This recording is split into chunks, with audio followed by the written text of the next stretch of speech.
देखिए, जब हम बाल शब्द की बात करते हैं तो इसका मतलब होता है बालक। और बालक का मतलब क्या हो गया? इसका शारीरिक, मानसिक, सामाजिक, नैतिक, संवेगात्मक, मनोगत्यात्मक। यानी कि जब हम बाल विकास की बात करते हैं तो बाल विकास में बाल का मतलब है बालक, और बालक का सीधा सा संबंध होता है उसके शारीरिक विकास से, मानसिक विकास से, सामाजिक विकास से, नैतिक विकास से, संवेगात्मक विकास से, मनोविज्ञात्मक विकास से। तो हम बाल विकास में एक बालक की शारीरिक आवश्यकताएं क्या क्या होती हैं, बच्चे का पालन पोषण किस प्रकार से होना चाहिए, बच्चे का शारीरिक विकास किस प्रकार से होना चाहिए, क्योंकि शारीरिक विकास ही जो है वो मानसिक विकास को प्रभावित करता है। क्योंकि हम ये कहते हैं कि एक अरस्तु ने कहा था, एक बहुत ही बढ़िया बात कही थी अरस्तु ने, कि स्वस्थ शरीर में स्वस्थ मस्तिष्क निवास करता है। तो स्वस्थ शरीर का यहाँ पे मतलब था शारीरिक विकास से, और स्वस्थ शरीर है तो स्वस्थ मस्तिष्क निवास करेगा, इसका मतलब उसका मस्तिष्क भी क्या होगा, सही होगा। तो इसलिए शारीरिक विकास और मानसिक विकास एक दूसरे से अंतर संबंधित होते हैं। तो शारीरिक विकास, मानसिक विकास, फिर सामाजिक विकास, नैतिक विकास, संवेगात्मक विकास, मनोविज्ञात्मक विकास। तो एक बालक के ये सभी पक्ष होते हैं जिन पक्षों के अंदर एक अभूतपूर्व या जो भावी विकास है उसका लाना जो है वो एक शिक्षक का दायित्व होता है। अब हम बात कर लेते हैं विकास की। विकास की परिभाषा हमने देखी, तो विकास का अर्थ क्या निकला बताएं? विकास का अर्थ निकला गुणात्मक परिवर्तन। कौन सा परिवर्तन? गुणात्मक परिवर्तन। तो विकास का अर्थ क्या निकला? गुणात्मक परिवर्तन। तो बाल का मतलब है बालक, और बालक से संबंधित ये पक्ष होते हैं। विकास का मतलब है गुणात्मक परिवर्तन, और गुणात्मक परिवर्तन किन में? गुणात्मक परिवर्तन किस चीज में? गुणात्मक परिवर्तन शारीरिक पक्ष में, मानसिक पक्ष में, सामाजिक पक्ष में, नैतिक पक्ष में, संवेगात्मक पक्ष में और मनोगत्यात्मक पक्ष में। हमारे समाज में यह माना जाता है कि अच्छी पढ़ाई का मतलब क्या है, या एक बच्चा पढ़ाई में बहुत बढ़िया है, उसका अर्थ समझा जाता है कि वो बुद्धिमान बहुत है, वो बहुत इंटेलिजेंट है पढ़ाई में। लेकिन उसके अलावा यानी कि उसका सिर्फ मानसिक पक्ष देखा जाता है, उस बालक का कभी भी शारीरिक, सामाजिक, नैतिक, संवेगात्मक, मनोविज्ञात्मक पक्ष देखा ही नहीं जाता है। जबकि एक अच्छा विद्यार्थी या बहुत अच्छा विद्यार्थी जो है वो इन सभी पक्षों में क्या होगा? अच्छा होगा। केवल मानसिक पक्ष ही नहीं, उसके बाकी पक्ष जो है वो भी बहुत सुदृढ़ होंगे। तो उसी को हम एक अच्छा विद्यार्थी या एक अच्छा बालक मान सकते हैं। एक ज्ञान नहीं होता है, कोई जानकारी नहीं होती है, उस बालक को ये भी पता नहीं होता है कि मैं कुछ अवस्थाओं से गुजर रहा हूँ या इन अवस्थाओं की क्या विशेषताएं हैं, और बच्चे को कुछ मालूम नहीं होता है। वो बच्चा अनभिज्ञ होता है, अनजान होता है। इसीलिए एक शिक्षक का दायित्व तो बनता है कि एक बालक किस अवस्था में है और उस अवस्था की क्या विशेषताएं हैं, तो उन विशेषताओं के आधार पर उस बच्चे के अंदर क्या क्षमता है, क्या योग्यता है, उसके अंदर क्या अंतर्निहित शक्ति है, जिसके कारण वो वातावरण के ऊपर अपना नियंत्रण कर सके, वातावरण के ऊपर अपना प्रभाव जमा सके। तो इसलिए जो है एक शिक्षक के द्वारा बालक के इन्हीं सभी पक्षों को छुआ जाता है और इन सभी पक्षों में एक सकारात्मक परिवर्तन लाके एक भावी पीढ़ी का निर्माण किया जाता है, जो भावी पीढ़ी आगे जाके हमारे राष्ट्र का, हमारे देश का उद्धार करेंगे, विकास में योगदान देंगे। तो ये है बाल विकास से संबंधित कुछ बातें। अब मैं आऊंगा इसकी परिभाषा। तो बाल विकास की परिभाषा देखिए क्या है। तो बाल विकास को हम इस प्रकार से कह सकते हैं,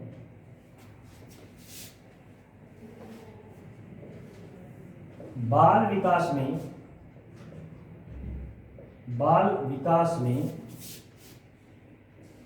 जन्म से लेकर परिपक्वावस्था तक का अध्ययन किया जाता है। अध्ययन किया जाता है।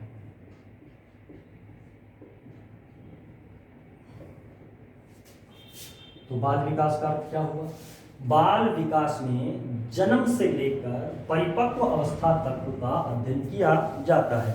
या मैं इसको ये भी कह सकता हूं कि बाल विकास में जन्म से नहीं बोलकर मैं यहां पे लिख सकता हूं गर्भाकाल।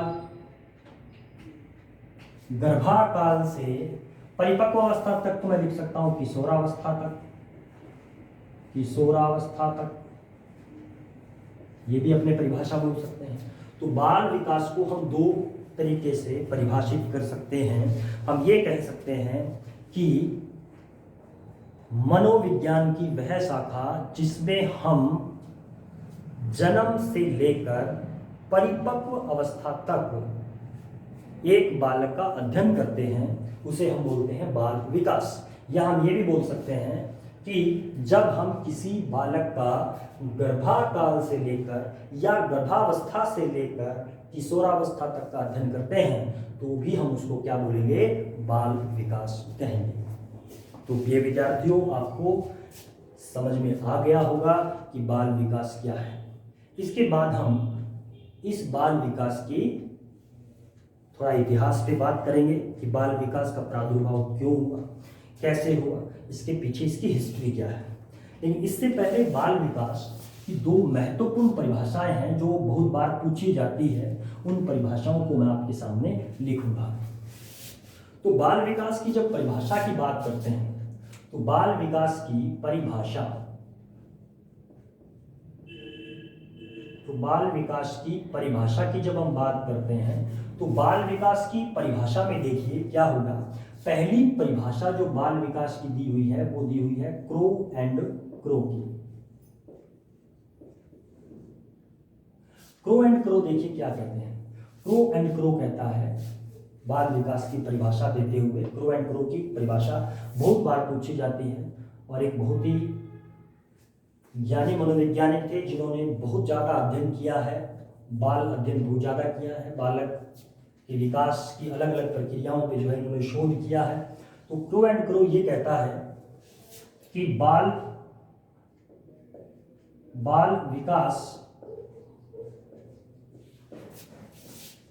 में बालक का गर्भाकाल से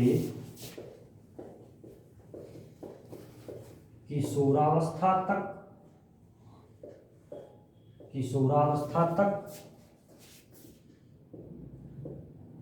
का अध्ययन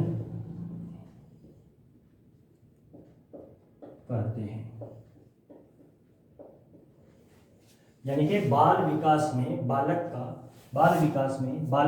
गर्भाकाल से, ये दो वर्ड अपने को ध्यान रखने हैं, गर्भाकाल से किशोरावस्था तक का अध्ययन करते हैं। याद रखने का तरीका है, शुरुआत तो कहां से होती है? गर्भाकाल से या गर्भावस्था से होती है।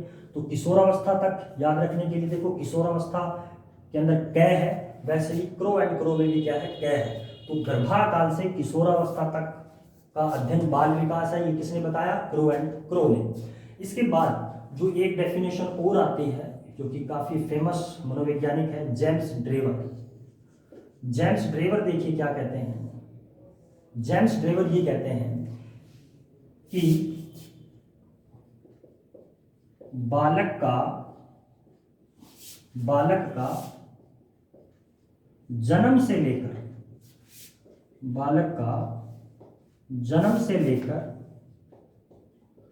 परिपक्वावस्था तक का संपूर्ण अध्ययन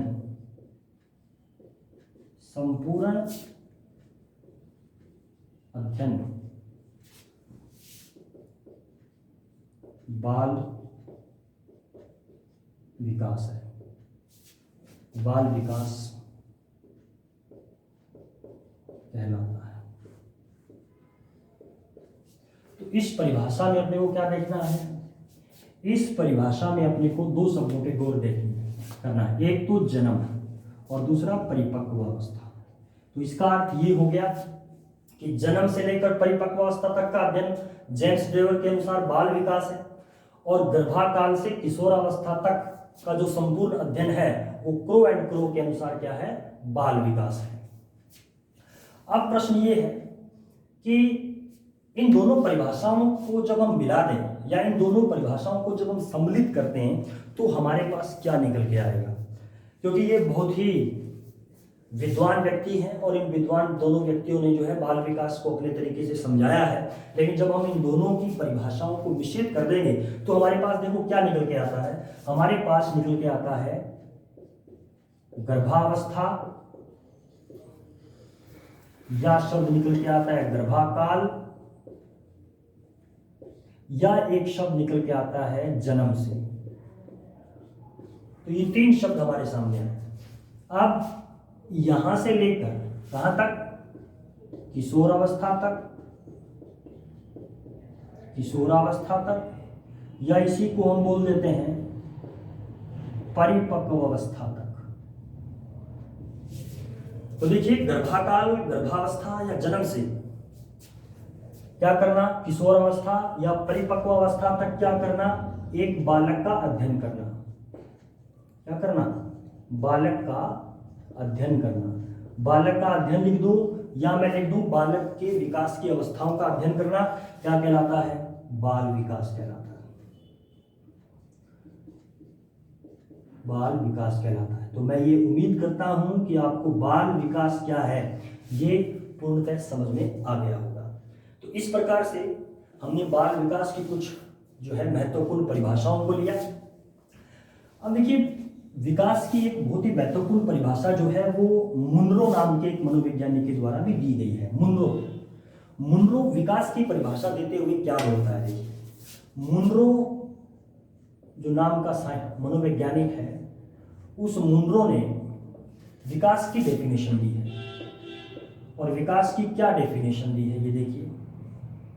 मुनरो के अनुसार विकास क्या है, मुनरो कहता है परिवर्तन श्रृंखला की वह अवस्था, परिवर्तन श्रृंखला की वह अवस्था जिसमें एक बालक का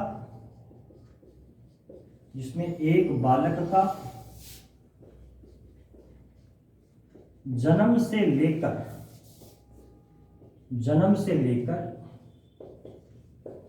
प्रौढ़ावस्था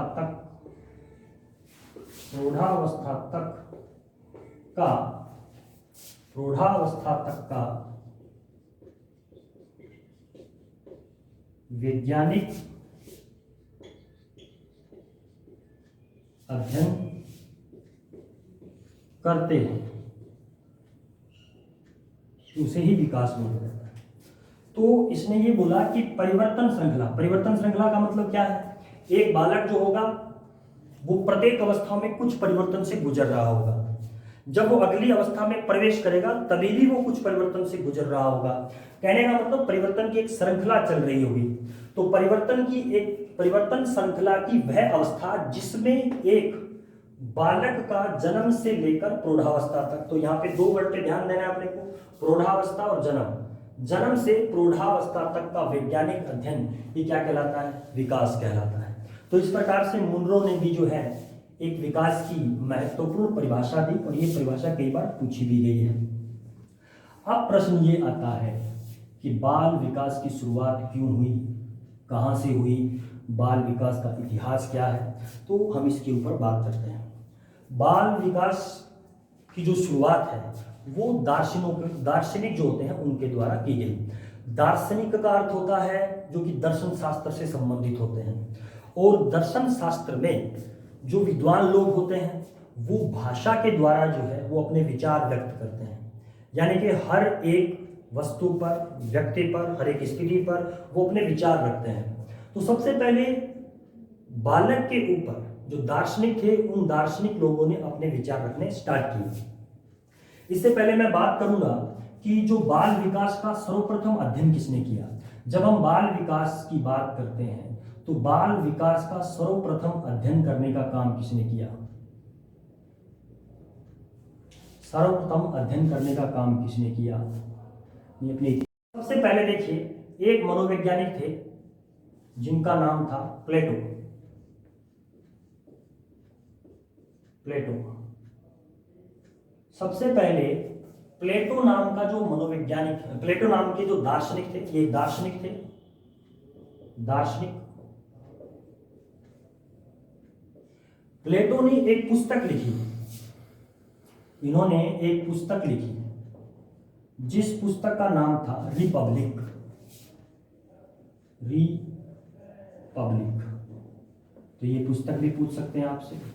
तो प्लेटो नाम का जो दार्शनिक था उसने एक पुस्तक लिखी रिपब्लिक, और इस रिपब्लिक पुस्तक में सबसे पहले प्लेटो ने अपने विचार जो है वो व्यक्त किए, और अपने विचार व्यक्त करते हुए इन्होंने क्या कहा, उन्होंने ये कहा कि बालक को दिया गया प्रशिक्षण, बालक को दिया गया प्रशिक्षण, बालक को दिया गया प्रशिक्षण, और कब दिया गया प्रशिक्षण, बाल्यावस्था में, बाल्यावस्था में। तो बालक को दिया गया प्रशिक्षण कब, बाल्यावस्था में, उसके भावी जीवन को प्रभावित करता है,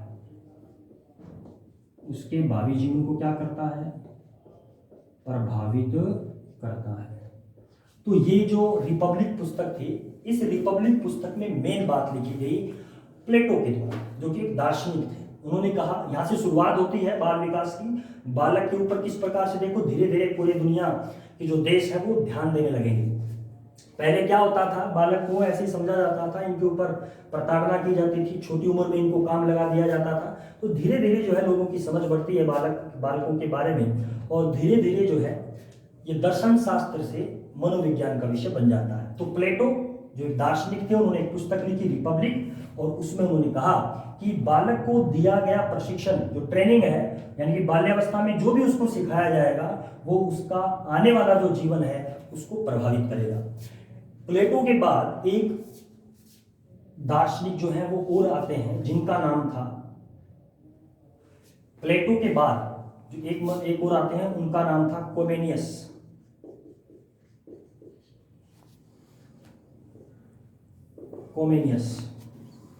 कोमेनियस भी क्या थे, एक दार्शनिक थे दर्शन शास्त्र के अंदर, ये भी एक दार्शनिक थे। इन्होंने जो है एक पुस्तक लिखी जिस पुस्तक का नाम था, इनकी जो पुस्तक का नाम था वो था school of infancy. School of infancy.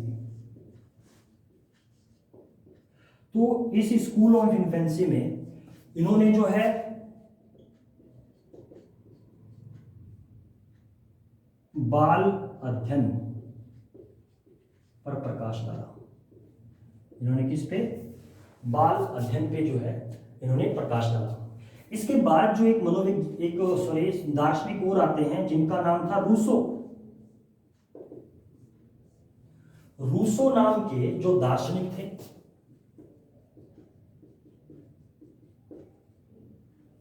Rousseau नाम के दार्शनिक ने भी एक पुस्तक लिखी,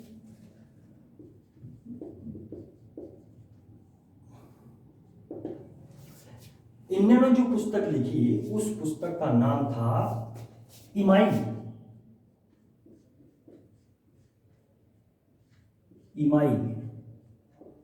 इनकी पुस्तक का क्या नाम था, इमाइल। और इस पुस्तक का नाम इमाइल क्यों रखा गया, क्योंकि इस पुस्तक में इन्होंने बालक की शिक्षा कैसी होनी चाहिए इस चीज पर प्रकाश डाला, यानी कि बालक की जो शिक्षा है इसके ऊपर प्रकाश डाला। और इस पुस्तक का नाम इमाइल क्यों रखा गया, क्योंकि इस पुस्तक को जब ये लिख रहे थे तो इसमें इन्होंने एक शिष्य को, जो कि एक काल्पनिक शिष्य था, उस काल्पनिक शिष्य को नाम दिया था, काल्पनिक शिष्य जो था उसको नाम दिया गया था, और उसको नाम क्या दिया गया था? इमाइल। तो इसलिए इनकी पुस्तक का नाम इमाइल पड़ा। तो देखिए किस प्रकार से बालक के ऊपर फोकस जो है वो समाज का या देश का या बड़े बड़े जो ज्ञानी लोग थे उनका होना स्टार्ट हुआ। कहाँ से स्टार्ट हुआ? प्लेटो ने सबसे पहले पुस्तक लिखी रिपब्लिक। उन्होंने कहा कि बाल्यावस्था में जो भी प्रशिक्षण दिया जाएगा वो उसके भावी जीवन को प्रभावित करेगा। इसके बाद कॉम्युनिस्ट ने भी एक पुस्तक लिखी या एक संस्था बनाई जिसको स्कूल ऑफ इन्फेंसी बोलते हैं, वो भी बाल अध्ययन से संबंधित थी। फिर रूसो जो थे उन्होंने एक पुस्तक लिखी इमाइल। इसका नाम इसलिए रखा गया क्योंकि इन्होंने एक काल्पनिक शिष्य मानकर जो इस पुस्तक को लिखा और बालक की क्या आवश्यकताएं हैं, क्या रुचियां हैं, किस आधार पर उनको शिक्षा देनी चाहिए, ये सभी बातें जो है इमाइल पुस्तक में इन्होंने लिखी थी। तो आप इमाइल का मतलब क्या है? यहाँ पे काल्पनिक शिक्षा था, बालक की शिक्षा के ऊपर जो उन्होंने जोर दिया था। इसके बाद हम बात करेंगे और कौन कौन से मनोवैज्ञानिक थे या कौन कौन से ऐसे लोग थे जिन्होंने बाल विकास को आगे बढ़ाने में अपना योगदान दिया। तो अब देखिए सबसे पहले हम बात करेंगे सर्वप्रथम बाल विकास, या मैं ये बोलूं सर्वप्रथम बाल अध्ययन किसने किया? तो सर्वप्रथम बाल अध्ययन का कार्य शुरू किया वो थे जॉन लोक। तो अब आप ये समझोगे कि तो फिर प्लेटो कौन थे जिन्होंने सबसे पहले? तो याद रखना प्लेटो दार्शनिक थे, उन्होंने अपने विचार रखे थे रिपब्लिक पुस्तक में बालक के ऊपर। लेकिन सबसे पहले वैज्ञानिक अध्ययन कहां से स्टार्ट होना शुरू होता है? सबसे पहले आधुनिक दुनिया में सबसे पहले बालक के ऊपर अध्ययन होना स्टार्ट कहां से होता है? वो काम करते हैं, कौन शुरुआत करते हैं? जॉन लोक। कौन स्टार्ट करते हैं? जॉन लोक स्टार्ट करते हैं। इसके बाद हम देखेंगे कि सबसे पहले वैज्ञानिक अध्ययन किसने प्रस्तुत किया? सर्वप्रथम वैज्ञानिक अध्ययन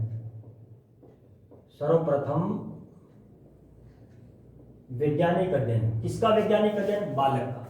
सबसे पहले बालक का जो वैज्ञानिक अध्ययन था वो किसने प्रस्तुत किया? तो सबसे पहले वैज्ञानिक अध्ययन था वो प्रस्तुत किया था पेस्टोलॉजी ने। कौन थे? पेस्टोलॉजी। तो सबसे पहले बाल अध्ययन की शुरुआत किसने की? जॉन लोक ने। लेकिन वैज्ञानिक विवरण या वैज्ञानिक रूप से किसने सबसे पहले बालक का अध्ययन करना शुरू किया? वो थे पेस्टोलॉजी। 1774 के अंदर इन्होंने ये काम स्टार्ट किया था। इसके बाद हम देखते हैं कि धीरे धीरे जो शुरुआत प्लेटो या दर्शन शास्त्र से शुरू हुई या दार्शनिकों से शुरू हुई वो धीरे धीरे 19वीं शताब्दी में जाकर एक आंदोलन का रूप ले लेती है। एक आंदोलन बन जाता है, बालक के ऊपर अध्ययन करने की होड़ लग जाती है और ये आंदोलन शुरू होता है अमेरिका से। तो सबसे पहले हम ये देखेंगे कि बाल अध्ययन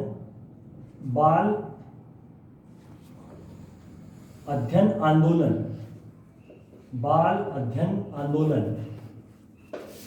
तो शुरुआत कहां से हुई? बाल अध्ययन आंदोलन की शुरुआत होती है कब से? कहां से शुरू होती है? अमेरिका से। इस चीज को अपने को ध्यान रखना है, अमेरिका से शुरुआत होती है। और ये काम कब स्टार्ट हो जाता है? 1893 के लगभग, यानी कि 19वीं शताब्दी के अंदर जो है अमेरिका में बाल अध्ययन आंदोलन की शुरुआत हो जाती है। तो ये जो कुछ पॉइंट थे इंपॉर्टेंट। इसके अलावा देखिए और क्या था। अब प्रश्न ये आता है, बहुत बार ये प्रश्न पूछा भी गया है कि जो बाल अध्ययन या बाल विकास का जो जनक है वो कौन है? तो देखिए बाल विकास या मैं बोल दूं बाल अध्ययन का जनक, ये प्रश्न बहुत बार पूछा गया है। बाल विकास या बाल अध्ययन का जो जनक है वो है स्टैनली होल।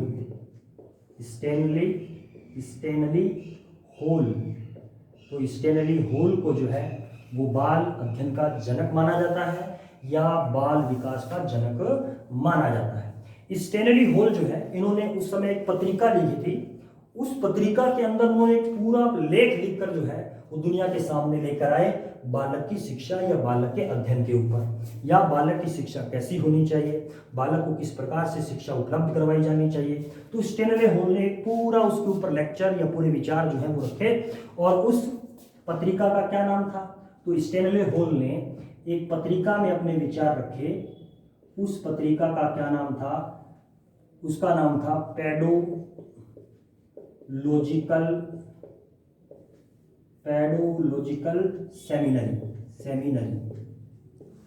सेमिनरी। तो पेडोलॉजिकल सेमिनरी नाम की पत्रिका में सबसे पहले स्टेनले हॉल ने जो है पूरा बाल विकास का अध्ययन जो है वो दुनिया के सामने लेकर आए। तो इस प्रकार से देखिए बाल विकास की शुरुआत होती है और बाल विकास जो है आज हम जो पढ़ रहे हैं उस रूप में पहुंच जाता है।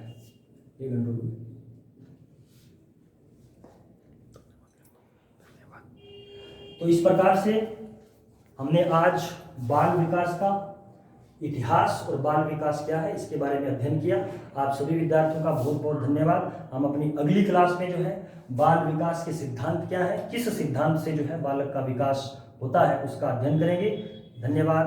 आपका दिन मंगलमय हो।